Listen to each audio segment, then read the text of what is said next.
Hello and welcome students. Good morning. Welcome to the lecture 7 of triangles class 9. Triangle class 9 के lecture 7 में आज हम पढ़ने वाले हैं इनइक्वलिटी बेस्ड क्वेश्चन। तो पहले देखते हैं इनइक्वलिटी होती क्या है बच्चों। तो याद रखिए इक्वेशन और इनइक्वलिटी में डिफरेंस होता है। जैसे हमारे पास लिखा है x इज ग्रेटर देन और इक्वल देन 2 और लिखा है x इक्वल टू 2। तो जैसे हमने अभी तक इसको पढ़ा है कि x इक्वल टू 2 मतलब समझ जाते थे कि x की वैल्यू 2 होती है, लेकिन अब हम लोग बात करेंगे x इज ग्रेटर देन और इक्वल देन 2 मतलब x 2 से बड़ा या बराबर है। तो जब x 2 से बड़ा या बराबर है तो इसे इनइक्वलिटी कहेंगे। इनइक्वलिटी की वैलिडिटी जो होती है वो एक निश्चित इंटरवल के लिए होती है, लेकिन जो इक्वेशन होती है वो किसी पर्टिकुलर वैल्यू के लिए ट्रू होता है। जैसे हमने बात करी x इक्वल टू 2 तो एग्जैक्टली पता है कि यहाँ x 2 ही है, 3 नहीं हो सकता। लेकिन x इज ग्रेटर देन और इक्वल देन 2 लिख दिया तो इसका मतलब x 2 तो है ही, साथ में 2 से बड़ी कोई भी वैल्यू पॉसिबल है। तो हम यही देखेंगे इनइक्वलिटी बेस्ड क्वेश्चंस। तो उसमें पहला क्वेश्चन देखिए क्या है। If two sides of a triangle are unequal, तेरा किसी त्रिभुज की अगर दो भुजाएं बराबर ना हो तो सबसे बड़ी भुजा या उन दोनों में जो बड़ी भुजा है उसके सामने का कोण बड़ा होता है। तो हमारी थ्योरम है यदि किसी त्रिभुज की दो भुजाएं बराबर ना हो, यदि किसी त्रिभुज की दो भुजाएं बराबर ना हो तो बड़ी भुजा के सामने का कोण बड़ा होता है। ये थ्योरम है, हमें प्रूफ करना है। देखते हैं। तो हमने फिगर बनाया, सपोज ये फिगर हमने बना लिया, इसका नाम दे दिया ए बी सी। अब इसके बाद हमारे पास क्या गिवन है, हमने मान लिया गिवन है क्या, triangle A B C in विच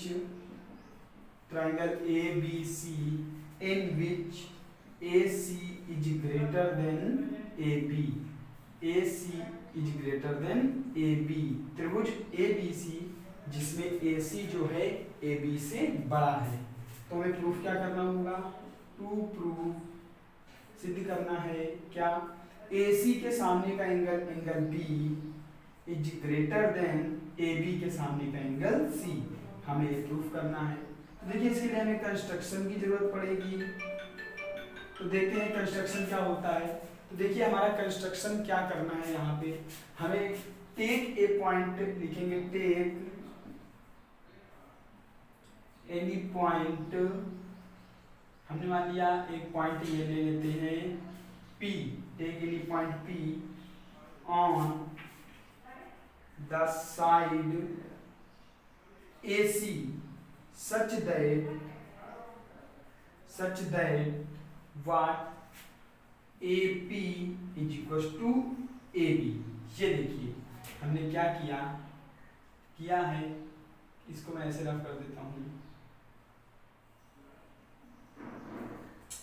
इस तरीके से, point P, take any point P on the side AC such that AP equals to AB। त्रिभुज ABC की साइड AC पर एक पॉइंट P इस प्रकार लेना है कि AB जो है AP के बराबर हो जाए। AB किसके बराबर हो जाए, AP के बराबर हो जाए। अब देखिए प्रूफ, देखिए पिछले लेक्चर्स में या पिछली क्लासेस में हमने ये थ्योरम पढ़ी है कि अगर किसी ट्रायंगल की दो साइडें बराबर हैं तो उनके सामने के एंगल बराबर होते हैं। तो आप देखिए ट्रायंगल ABP में बाय कंस्ट्रक्शन ये AP जो है AP के बराबर आ गई है। तो लिखेंगे in triangle ABP by construction we can write AB is equal to AP। क्यों, बाय कंस्ट्रक्शन,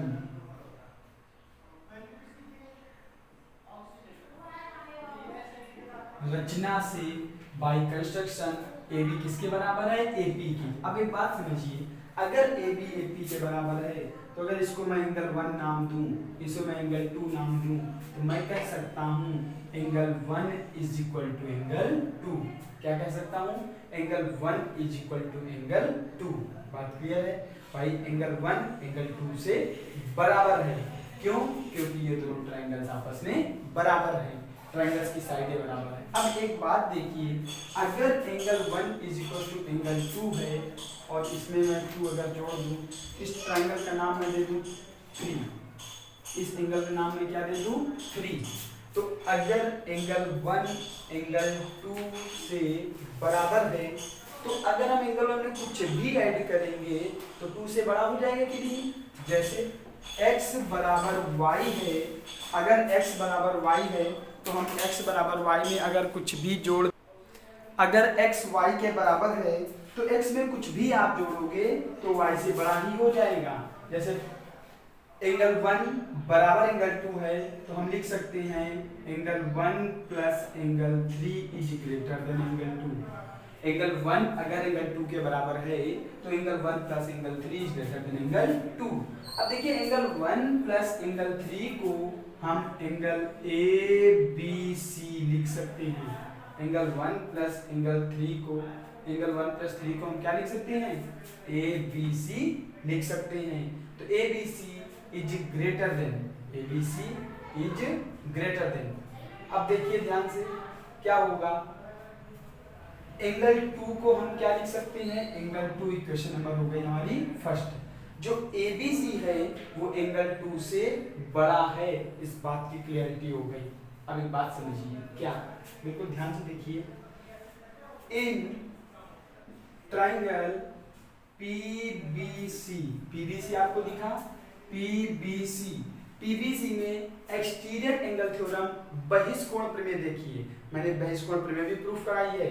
तो in triangle PBC by exterior angle theorem, exterior angle theorem बहिष्कोण प्रमेय से, किसमें? ट्राइंगल PBC में। अब देखिए बहिष्कोण प्रमेय क्या होती है, किसी भी ट्राइंगल की किसी एक साइड को आगे बढ़ाया जाए तो वो जो बनने वाला एक्सटीरियर एंगल है बाकी दोनों एंगल्स के सम के इक्वल होता है। तो हम कह सकते हैं जो एंगल 2 है एंगल 3 प्लस एंगल C से बराबर होगा। तो हम लिखेंगे angle 2 is equal to angle 3 plus angle C, angle 2 is equal to angle 3 plus angle C। अब देखिए ध्यान से, अगर एंगल 2 3 और C के बराबर है तो हम कह सकते हैं एंगल 2 एंगल C से बड़ा भी है। हम क्या कह सकते हैं? Angle 2 is greater then angle C। हम ये भी कह सकते हैं भाई जब 2 है 3 और C दोनों को जोड़ रहे हैं तब बराबर हो रहा है, तो ऑब्वियसली है, सिंपल सी बात है, 2 जो है C से बड़ा होगा। होगा कि नहीं होगा भाई? इस एंगल 3 की कुछ ना कुछ वैल्यू तो होगी ही होगी। आप देख रहे हैं कि एंगल 3 जीरो तो हो नहीं सकता, लाइनें कौन साइड तो है नहीं, लाइनें तो कुछ ना कुछ तो बेंडिंग हुई है, तो इनके बीच का मतलब कम से कम 1 डिग्री तो एंगल होगा ही होगा। तो कुछ ना कुछ एंगल होगा, तो एंगल तो एंगल C से बड़ा हो जाएगा। अब इक्वेशन फर्स्ट और सेकंड को देखिए, by equation first and second, समीकरण 1 और 2 से ध्यान से देखिए। इक्वेशन फर्स्ट में कह रहा है कि जो एंगल ABC है वो एंगल 2 से बड़ा है। इक्वेशन सेकंड में कह रहा है जो एंगल 2 है एंगल C से बड़ा है। ABC 2 से बड़ा है लेकिन 2C से बड़ा है, तो हम कह सकते हैं कि ABC C से भी बड़ा होगा। तो हो जाएगा angle ABC is greater then angle C। इसको शॉर्ट में लिखना चाहें तो angle B is greater then angle C। ये हमारा प्रूवमेंट हो गया। बात क्लियर हो गई कि नहीं हो गई? तो ये हमारी फर्स्ट थ्योरम कंप्लीट हो गई। क्या था? यदि किसी ट्रायंगल की 2 साइड इक्वल ना हो तो बड़ी भुजा के सामने का कोण बड़ा होता है। और इस थ्योरम का रिवर्स प्रोसेस भी काम करता है। आप बिल्कुल याद रखिए, कोई भी थ्योरम होगी उसका रिवर्स प्रोसेस, उसका कन्वर्स भी काम करता है, उसका कन्वर्स भी यूज होता है। तो इसका कन्वर्स क्या हो जाएगा? अगर किसी ट्रायंगल में कोई 2 एंगल हो तो उनमें से बड़े एंगल के सामने की साइड सबसे बड़ी होगी या छोटे एंगल के सामने की साइड छोटी होगी। तो इन दोनों थ्योरम्स को हम एक साथ अप्लाई कर सकते हैं। पहली थ्योरम हमारी ये लिखी है, दूसरी थ्योरम इसका कन्वर्स हो जाएगा। तो इस थ्योरम में क्या था, दो साइडें इक्वल नहीं है तो बड़ी साइड के सामने की एंगल सबसे बड़ा। कन्वर्ज क्या होगी, अगर दो एंगल इक्वल नहीं है तो बड़े एंगल के सामने की साइड सबसे बड़ी। तो ये हमारी थ्योरम नंबर फर्स्ट थी, तो आप इसको नोट कर लीजिए अच्छे से।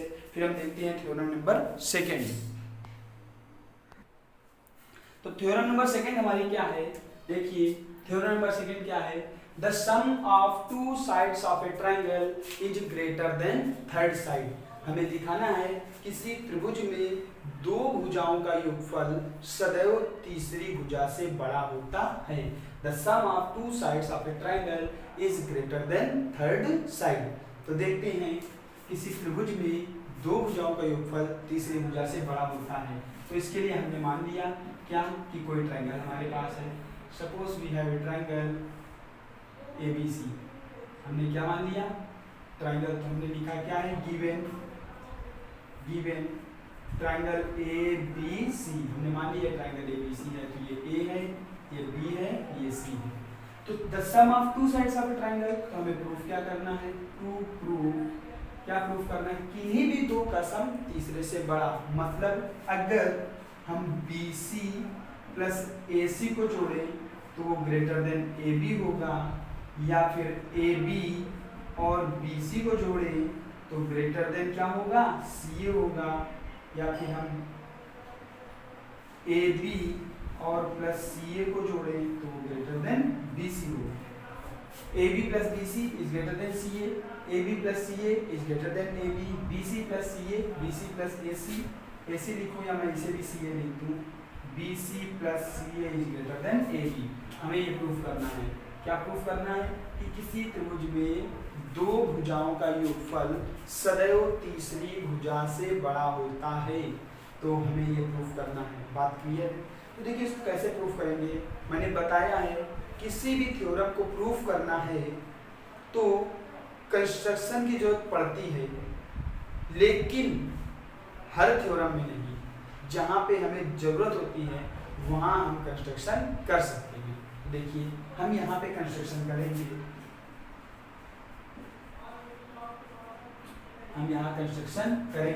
तो देखिए कंस्ट्रक्शन क्या करेंगे, BA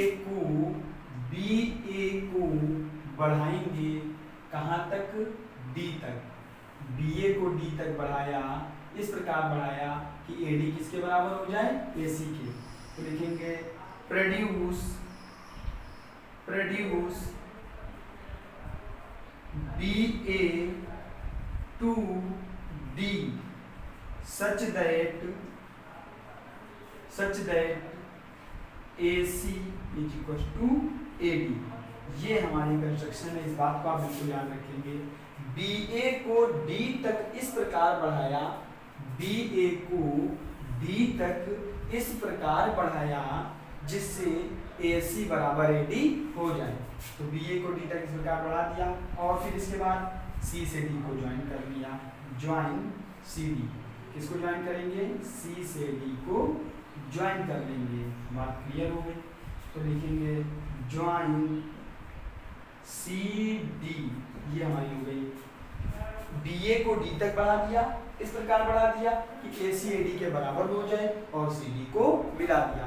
बिल्कुल ध्यान से पढ़िए, पढ़ते रहिए थ्योरम्स, आसान सी थ्योरम्स हैं, बिल्कुल स्लो मोशन में मैं पढ़ा रहा हूँ आपको ताकि हर एक चीज क्लियर होते चलिए। बात क्लियर है, तो चलिए अब देखते हैं नाउ, अब हम प्रूफ देखते हैं क्या है। लिखेंगे in triangle ACD, triangle ACD दिख रहा है सभी को, ट्राइंगल ACD। अब देखिए ट्राइंगल ACD में AD बराबर AC बाय कंस्ट्रक्शन रचना हमने की है कि AD बराबर AC है। अब एक बात याद रखिए, अगर AD बराबर AC है तो हमारी थ्योरम होती है किसी भी ट्राइंगल्स की दो साइडें इक्वल तो उनके अपोजिट साइड्स आर आल्सो, उनके अपोजिट एंगल्स भी इक्वल। तो अगर ये इसके इक्वल है तो हम कह सकते हैं ये एंगल इस एंगल के इक्वल होगा। तो हम क्या लिखेंगे, angle ACD is equal to angle ADC। ACD is equal to angle ADC, क्योंकि साइड इक्वल है तो लिख देंगे by triangle property, by triangle property. त्रिभुज का एक गुण होता है कि अगर किसी भी त्रिभुज में दो भुजाएं बराबर हो तो उनके सामने के कोण बराबर होते हैं। अच्छा एक बात देखिए, फिर से वही केस कि अगर ACD बराबर है एंगल ADC के, तो अगर इसमें हम कुछ भी जोड़ दें तो इससे बड़ा हो जाएगा कि नहीं? तो ठीक है, तो लिखेंगे angle ACD plus angle ACB plus angle ACB। हमने क्या किया? एंगल जोड़ दिया तो ग्रेटर साइन आ गया एंगल ADC। अब देखिए ACB और ADC दोनों ट्रायंगल आपस में बराबर थे, लेकिन जैसे ही हमने ACD में एंगल ACB जोड़ा, मतलब ये वाला एंगल भी ऐड कर दिया, तो ट्रायंगल क्या हो गया? ये एंगल हमारा इस एंगल से बड़ा हो गया। अब देखिए, अच्छा ACD प्लस ACB मिलके एंगल BCD बना देंगे कि नहीं? तो लिखेंगे angle BCD is greater then angle ADC।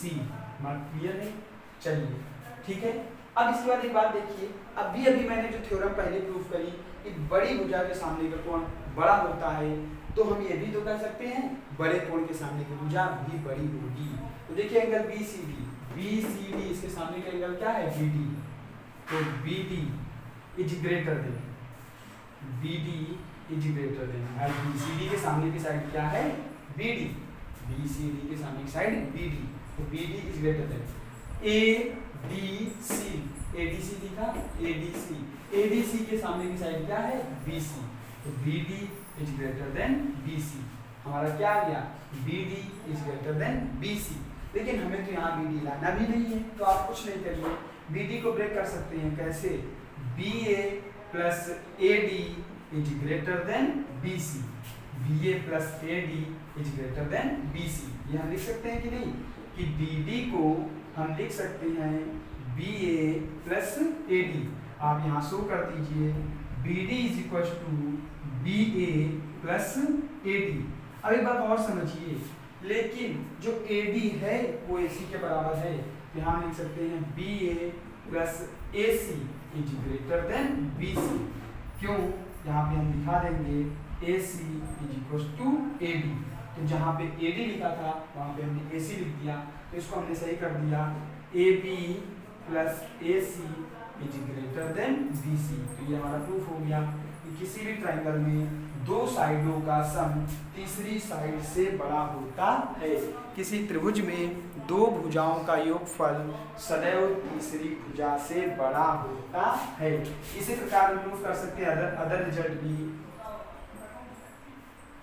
Similarly, what we can prove? BC plus CA is greater than AB, और हम ये भी प्रूफ कर सकते हैं AB plus BC is greater then CA। तो हम कोई भी रिजल्ट प्रूफ कर सकते हैं, तो ये हमारी थ्योरम प्रूफ हो गई। तो हमारी थ्योरम क्या कह रही थी? किसी त्रिभुज में दो भुजाओं का योगफल सदैव तीसरी भुजा से बड़ा होता है। तो हमने दिखाया कि ट्रायंगल ABC था, इसमें हमें प्रूफ करना था AB plus BC is greater then CA। ये तीन केस बन रहे थे, इनको प्रूफ करना था। इसके लिए हमने कंस्ट्रक्शन किया, BA को D तक बढ़ा दिया। उससे फायदा क्या हुआ कि हमारा BA को D तक बढ़ाया, और एक चीज और ले ली, क्या कि AC AD के बराबर हो जाए। इस प्रकार बढ़ाया था कि AC AD के बराबर हो जाए। फिर उसका C से D को मिला दिया था, फिर ट्रायंगल हमारा BCD बना था। कौन सा ट्रायंगल बना था? BCD। अब इस BCD ट्रायंगल में देखिए आप, क्या ये वाली साइड इसके बराबर थी, ये वाला एंगल इसके बराबर हो गया था। हमने ACD is equal to angle ABC लिखा था। इसके बाद हमने दोनों ओर एंगल ACB ऐड कर दिया। जैसे ही एंगल ACB ऐड किया तो एंगल BCD बन गया, और पहले दोनों इक्वल थे, इसमें ये ऐड किया तो एंगल बड़ा हो गया, तो ग्रेटर लग गया। अब थ्योरम लगा दी कि बड़े कोण के सामने की भुजा बड़ी, तो BD is greater than BC, BD को ब्रेक कर दिया, सॉल्व हो गया। तो ये हमारी थ्योरम नंबर 2 थी। देखिए जिस प्रकार मैंने पहली थ्योरम बताई थी कि बड़े कोण के सामने की भुजा बड़ी तो बड़ी भुजा के सामने का कोण बड़ा, मतलब दोनों काम करते हैं। सेम इसी तरीके यहाँ पर भी इसका रिवर्स प्रोसेस भी काम करता है कि दो भुजाओं का सम तीसरी भुजा से बड़ा होता है तो इसका रिवर्स हो जाएगा, दो भुजाओं का डिफरेंस तीसरी साइड से हमेशा छोटा होगा। आप ये बात भी याद रखेंगे। जैसे थ्योरम है किसी त्रिभुज में दो भुजाओं का योगफल सदैव तीसरी भुजा से बड़ा होता है, उसी तरीके से आपको थ्योरम याद रखनी है किसी त्रिभुज में दो भुजाओं का अंतर सदैव तीसरी भुजा से छोटा होता है। The difference of two sides of a triangle is always less than third side. तो हम दोनों थ्योरम्स का यूज करेंगे। कहाँ पे करेंगे? जब हम क्वेश्चंस अप्लाई करेंगे तो अगर हमें जरूरत पड़ेगी तो हम इसका भी यूज कर लेंगे कि दो भुजाओं का योगफल तीसरी भुजा से बड़ा होता है, या हम ये भी यूज कर लेंगे कि दो भुजाओं का अंतर, दो भुजाओं का डिफरेंस ऑफ टू साइड्स तीसरी भुजा से छोटा होता है। तो आई होप ये थ्योरम आपको समझ में आ गई होगी। इसके बाद इसको नोट करिए। इसके बाद एक क्वेश्चन और देखते हैं।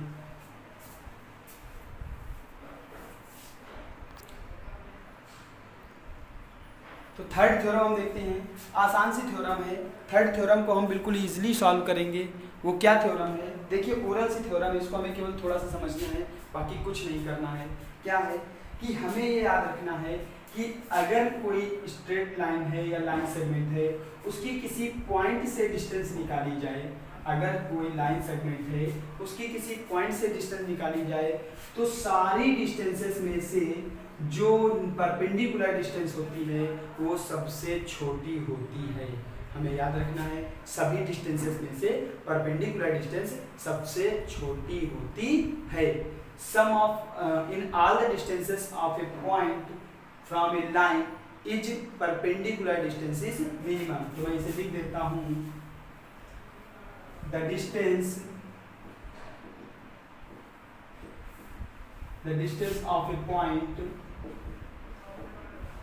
from all the line segments, the distance of a point from a line, from a given line perpendicular distance is shortest. Perpendicular distance is shortest। ये थ्योरम ओरल यूज करना है, हमारी एग्जाम में पूछी जाती है कभी कभी, तो इसको हम अच्छी तरीके से समझते हैं। क्या है? देखिए इसका यूज क्वेश्चन के अंदर बहुत है, ठीक है। डायरेक्टली हो सकता है डायरेक्टली थ्योरम ना पूछी जाए, लेकिन क्वेश्चंस के अंदर इसका यूज बहुत है। हमसे कह रहा है the distance of a point from A given line.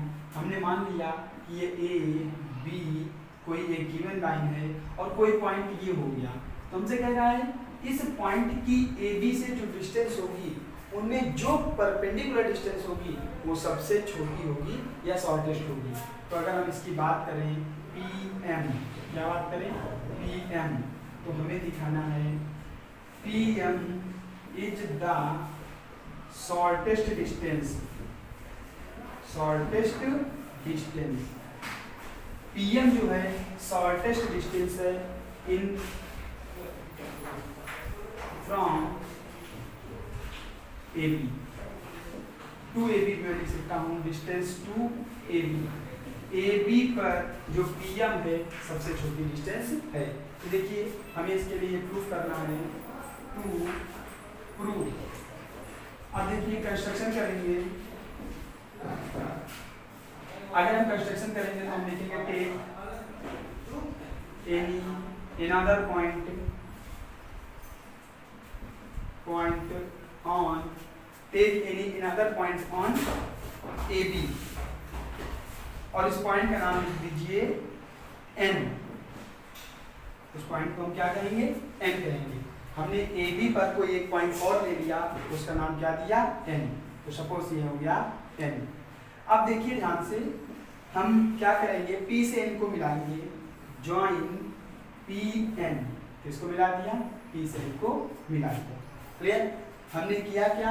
A B पर कोई एक पॉइंट लिया N और P से N को मिला दिया। अब देखिए छोटा सा प्रूवमेंट है, क्या करना है? Triangle PMN is right angle triangle. बन गया कि नहीं? क्योंकि एक एंगल 90 है तो हमारा कैसा ट्राइंगल बनेगा, right angle triangle. Triangle P M N हमें पता था पी एम परपेंडिकुलर है, एन कोई पॉइंट इधर लिया। आप ये राइट साइड में पॉइंट ना लेकर के लेफ्ट साइड में भी ले सकते थे, कहीं भी पॉइंट ले सकते थे, कोई भी, इसीलिए लिखा एनी अनदर पॉइंट, कोई भी दूसरा पॉइंट, कोई फिक्स नहीं है कि कहाँ पे लेना, आप यहाँ पे भी ले सकते थे। तो कहीं पर भी पॉइंट लेंगे तो जो ट्राइंगल बनेगा वो राइट एंगल ट्राइंगल बनेगा। अब इसके बाद देखिए, हमें पता है कि राइट एंगल ट्राइंगल में एक एंगल 90 होता है तो बाकी दोनों एंगल एक्यूट एंगल होते हैं, या हम कहें 90 से कम होते हैं। क्यों? क्योंकि अगर एक 90 हो गया तो बाकी दोनों का सम 90 होगा। तो लिखेंगे we know that in right angle